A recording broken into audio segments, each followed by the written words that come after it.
जय जगन्नाथ समस्त को दैनिक टीवी ओडिया गोटे नुआ वीडियो को स्वागत।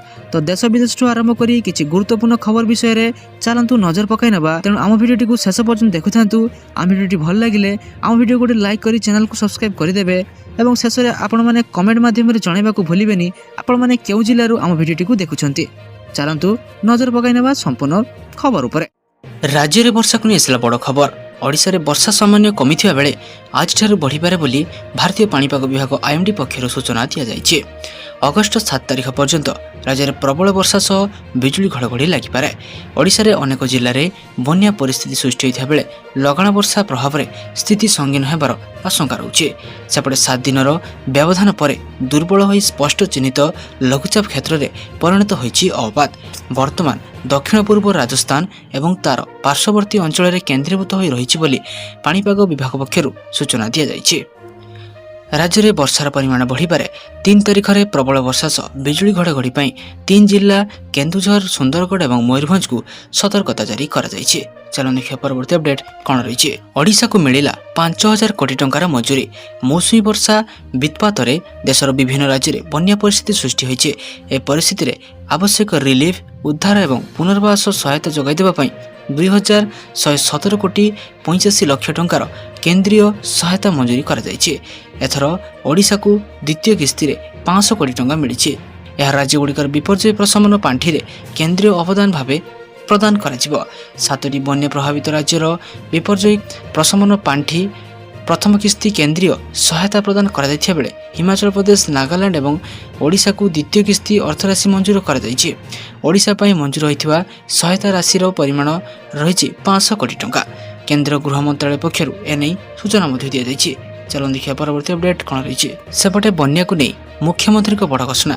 बन्यार 8 लाख लोक प्रभावित। आकाशमार्ग 12टी ब्लॉक स्थिति अनुध्यान पर मुख्यमंत्री मोहन चरण माझी बड़ सूचना। 2,69,000 लोकों को सुरक्षित स्थान को स्थानांतर कर 17टी ओड्राफ्ट, 7 एनडीआरएफ, 129 अग्निशम टीम नियोजित होइछन्ति।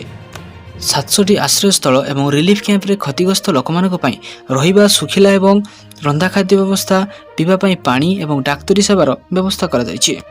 ए समस्त जिलागुड़िक वरिष्ठ अधिकारी माने क्षेत्र स्तर रिलीफ एवं पुनरुद्धार कार्यर तदारख करुछन्ति।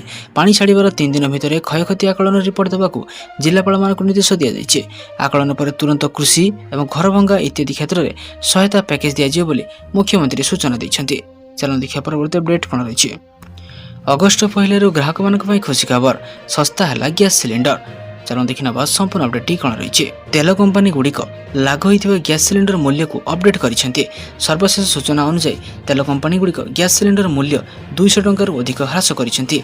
सारा देश में समस्त सहर में नुआ दर लागू हो जाइछि। सकाळे समस्त तैल कंपनी गुड़िक 19 किलोग्राम वाणिज्यिक गैस सिलिंडर मूल्य संशोधन करिसेंति। Bhubaneswar 19 kilogram commercial gas cylinder मूल्य 206 टंका 50 पैसा ह्रास पाइछि।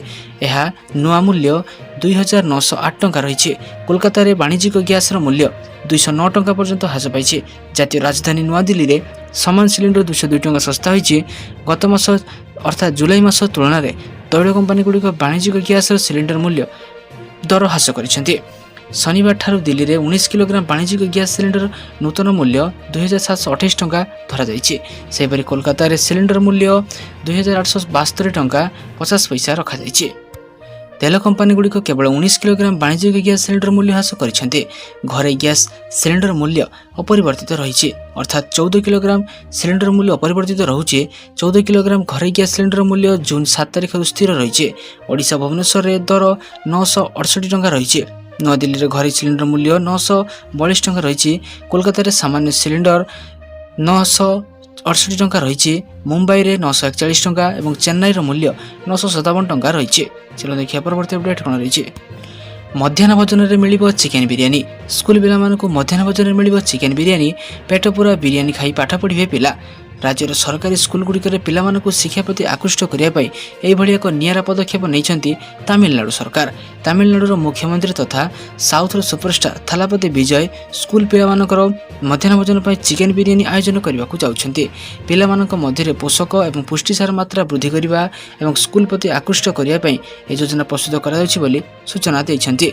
मिलित सूचना अनुसार राज्यर शिक्षा मंत्री राजमोहन यह प्रस्ताव को मुख्यमंत्री सी जोसेफ ବିଜୟଙ୍କ ସମ୍ମୁଖରେ ରଖିଛନ୍ତି। ତାମିଲନାଡୁର ପୂର୍ବରୁ ମଧ୍ୟାହ୍ନ ଭୋଜନ ଯୋଜନାରେ ଅଣ୍ଡା ଏବଂ ଅନ୍ୟାନ୍ୟ ପୁଷ୍ଟିକର ଖାଦ୍ୟ ଯୋଡ଼ିବାର ଇତିହାସ ରହିଛି।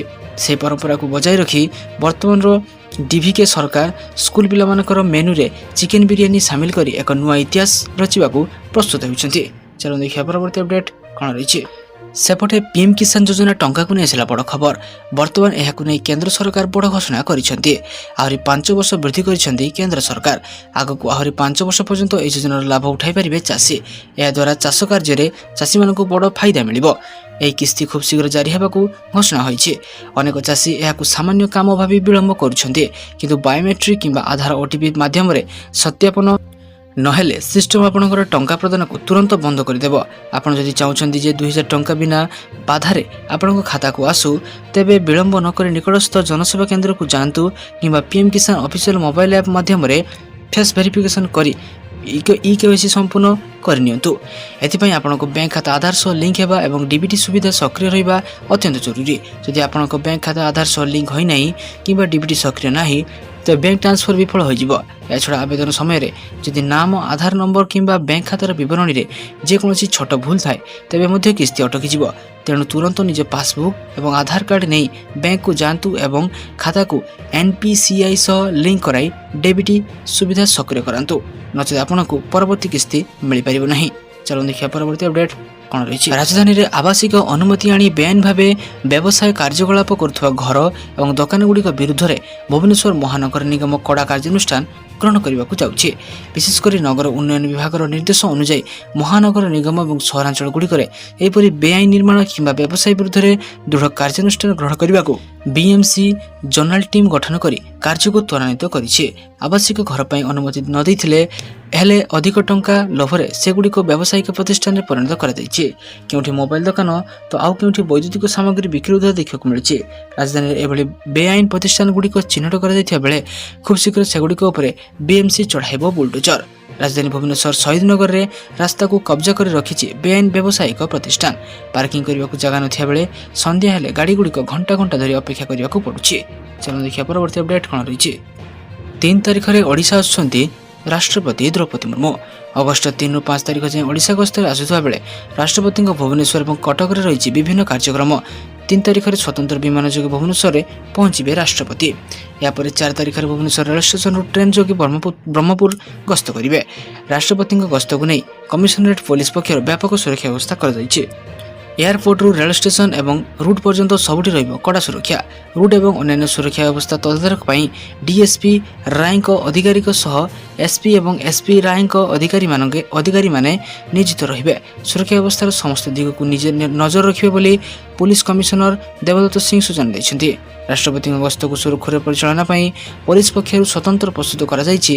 ସୁରକ୍ଷା ଦାୟିତ୍ୱରେ ପ୍ରାୟ 40 ପ୍ଲାଟୁନ୍ ପୋଲିସ ଫୋର୍ସ ମୁତୟନ କରାଯିବ। ଏହାକୁ ନେଇ ଭୁବନେଶ୍ୱର ରେଳ ଷ୍ଟେସନ ସୁରକ୍ଷା ବ୍ୟବସ୍ଥାର ସମୀକ୍ଷା କରିଛନ୍ତି ପୋଲିସ କମିଶନର ଦେବଦତ୍ତ ସିଂ।